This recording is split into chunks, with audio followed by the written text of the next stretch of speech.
Lorsque mes deux plus jeunes enfants étaient petits, j'avais trouvé des livres amusants et intéressants qui utilisaient des symboles dans leurs histoires. Le soir, quand on lisait tous ensemble, j'aimais aider mes enfants à comprendre le symbolisme que l'auteur avait employé pour enseigner des principes très profonds et même des principes de l'Évangile. Un jour, j'ai découvert qu'au début de son adolescence, mon fils cadet avait bien été marqué par nos lectures. Il avait commencé un nouveau livre et voulait simplement en apprécier l'histoire, mais son esprit n'avait de cesse de chercher le sens de tout ce qu'il lisait. Il était contrarié, mais moi, je souriais intérieurement. Jésus enseignait à l'aide d'histoires et de symboles. Un grain de sénévé pour enseigner le pouvoir de la foi, une brebis perdue pour enseigner la valeur des âmes, un fils prodigue pour enseigner la personnalité de Dieu. Ces paraboles étaient des symboles grâce auxquels il pouvait enseigner des leçons profondes aux personnes qui avaient des oreilles pour entendre. Mais les personnes qui ne recherchaient pas ce sens profond ne comprenaient pas, tout comme beaucoup de ceux qui ont lu les livres que je lisais à mes enfants n'ont jamais su qu'il y avait une signification plus profonde et beaucoup plus à apprendre de ces histoires. Quand Dieu le Père a offert son Fils unique en sacrifice pour nous, Jésus-Christ lui-même est devenu le symbole le plus élevé de l'amour indéfectible de notre Père céleste pour chacun de nous. Jésus-Christ est devenu l'agneau de Dieu. Nous avons l'honneur et la bénédiction d'être invités à faire partie d'une relation d'alliance avec Dieu, dans laquelle notre façon de vivre peut devenir un symbole de cette alliance. Les alliances donnent vie au genre de relations qui permettent à Dieu de nous façonner et de nous transformer avec le temps, de nous élever pour devenir davantage semblables au Sauveur, nous rapprochant de plus en plus de lui et de notre Père et nous préparant à entrer un jour en leur présence. Chaque personne sur terre est un fils ou une fille bien-aimée de Dieu. Lorsque nous choisissons de faire partie d'une alliance avec lui, cela améliore et approfondit notre relation. Le président Nelson a enseigné que lorsque nous choisissons de contracter des alliances avec Dieu, notre relation avec lui peut devenir beaucoup plus étroite qu'avant notre alliance, ce qui lui permet de nous accorder une mesure supplémentaire de son amour et de sa miséricorde. Cet amour qui émane des alliances s'appelle Hesed en hébreu. Le chemin des alliances est entièrement lié à notre relation avec Dieu, à notre relation de Hesed avec lui. Notre Père veut avoir une relation plus profonde avec tous ses fils et toutes ses filles, mais il ne nous y forcera pas. Lorsque nous choisissons de nous rapprocher de lui dans une relation d'alliance, cela lui permet de se rapprocher de nous et de nous bénir davantage. C'est Dieu qui définit les conditions et les obligations de l'alliance que nous faisons. Lorsque nous choisissons d'entrer dans cette relation, nous lui témoignons par les actions symboliques de chaque alliance que nous sommes disposés à respecter les conditions qu'il a fixées. En honorant nos alliances, nous permettons à Dieu de déverser la multitude de bénédictions promises liées à celles-ci, notamment un plus grand pouvoir de changer et de ressembler davantage à notre Sauveur. Jésus-Christ est au centre de toutes les alliances que nous contractons, et les bénédictions de ces alliances nous sont accessibles grâce à son sacrifice expiatoire. Le baptême par immersion est la porte symbolique par laquelle nous contractons une relation d'alliance avec Dieu. Le fait d'être immergé dans l'eau et d'en ressortir symbolise la mort du Sauveur et sa résurrection vers une vie nouvelle. Lorsque nous nous faisons baptiser, nous mourons symboliquement et nous naissons de nouveau dans la famille du Christ et montrons que nous sommes disposés à prendre son nom sur nous.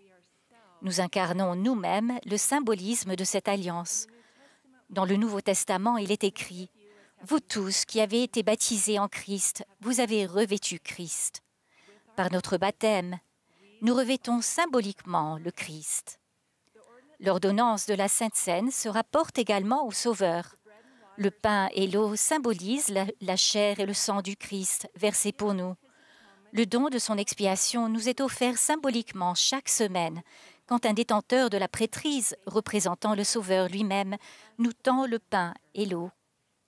Lorsque nous mangeons et buvons les emblèmes de sa chair et de son sang, le Christ devient symboliquement une partie de nous. Nous revêtons de nouveau le Christ en renouvelant notre alliance chaque semaine. En contractant des alliances avec Dieu dans la maison du Seigneur, nous approfondissons davantage notre relation avec lui. Tout ce que nous faisons dans le temple se réfère au plan de notre Père pour nous, au centre duquel se trouve le Sauveur et son sacrifice expiatoire. Le Seigneur nous enseignera ligne sur ligne, grâce au symbolisme des ordonnances et des alliances, si nous ouvrons notre cœur et recherchons, à l'aide de la prière, à en comprendre les significations profondes. Dans le cadre de la dotation du Temple, nous sommes autorisés à porter le sous-vêtement de la Sainte Prêtrise. C'est à la fois une obligation et une responsabilité sacrée. Dans de nombreuses traditions religieuses, on porte des vêtements particuliers par-dessus d'autres vêtements, comme symbole de ses croyances et de son engagement vis-à-vis de Dieu. Les personnes qui dirigent ces services religieux portent des vêtements de cérémonie. Ces vêtements sacrés revêtent une signification profonde pour les personnes qui les portent. Dans les Écritures, nous lisons que dans les temps anciens, on portait également des vêtements de cérémonie sacrés lors des rituels du Temple. En tant que membres de l'Église de Jésus-Christ des Saints des Derniers Jours, ceux d'entre nous qui avons choisi de contracter des alliances avec Dieu dans la maison du Seigneur portent des vêtements de cérémonie sacrés pendant le culte au Temple, symboliques des vêtements que l'on portait lors des anciens rituels du Temple. Nous portons aussi les vêtements sacrés de la Sainte Prêtrise sous nos vêtements, à la fois pendant le culte au Temple et dans notre vie quotidienne. Le sous-vêtement de la Sainte Prêtrise est profondément symbolique et il se rapporte au Sauveur. Lorsqu'Adam et Ève ont pris du fruit défendu et ont dû quitter le jardin d'Éden, on leur a donné des habits de peau pour qu'ils s'en couvrent. Il est probable qu'un animal, symbole du sacrifice personnel du Sauveur pour nous, a été sacrifié pour fabriquer ces habits de peau. En hébreu, kafar est la racine du mot expiation, et l'une de ses significations est couvrir. Notre sous-vêtement du Temple nous rappelle que le Sauveur et les bénédictions de son expiation nous couvrent tout au long de notre vie. Quand nous revêtons chaque jour le sous-vêtement de la Sainte Prêtrise, ce beau symbole fait partie de nous. Dans l'Épître aux Romains dans le Nouveau Testament, il est écrit « La nuit est avancée, le jour approche, dépouillons-nous donc des œuvres des ténèbres et revêtons les armes de la lumière. » Revêtez-vous du Seigneur Jésus-Christ. Je suis très reconnaissante de l'honneur que j'ai de porter le sous-vêtement de la Sainte Prêtrise pour me rappeler que le Sauveur et les bénédictions de son expiation infinie me couvrent constamment au long de mon voyage dans la condition mortelle. Cela me rappelle aussi que si je respecte les alliances que j'ai contractées avec Dieu dans la maison du Seigneur, j'ai symboliquement revêtu le Christ, qui est lui-même une armure de lumière.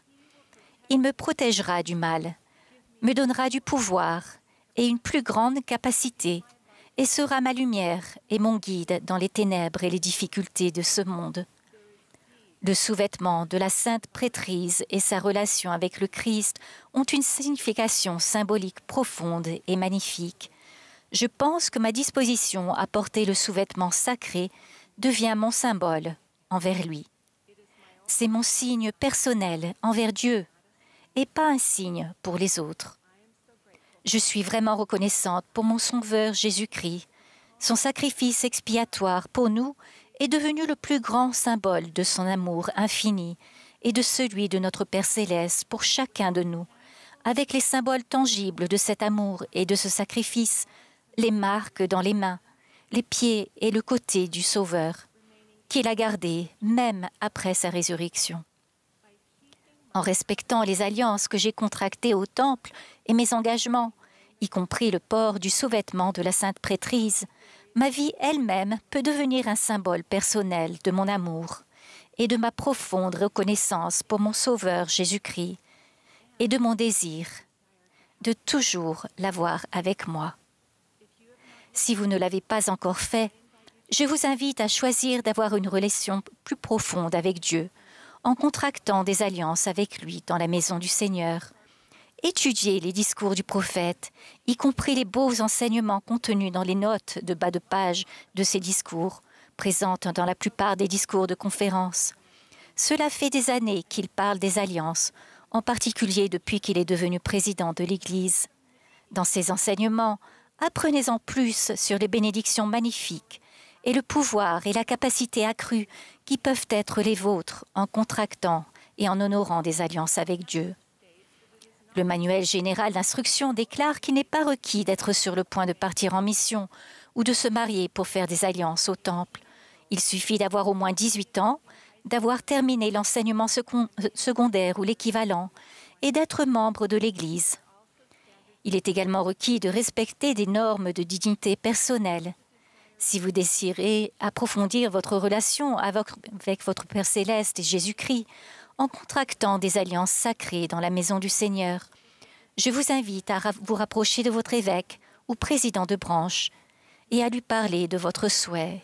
Il vous aidera à savoir comment vous préparer à recevoir et honorer ces alliances. Grâce à une relation d'alliance avec Dieu, notre vie peut devenir un symbole vivant de notre engagement et de notre amour profond pour notre Père céleste, notre hesed pour lui, et notre désir de progresser et devenir finalement comme notre Sauveur, étant préparés à entrer un jour en leur présence. Je témoigne que les grandes bénédictions de cette relation d'alliance en valent bien la peine. Au nom de Jésus-Christ. Amen.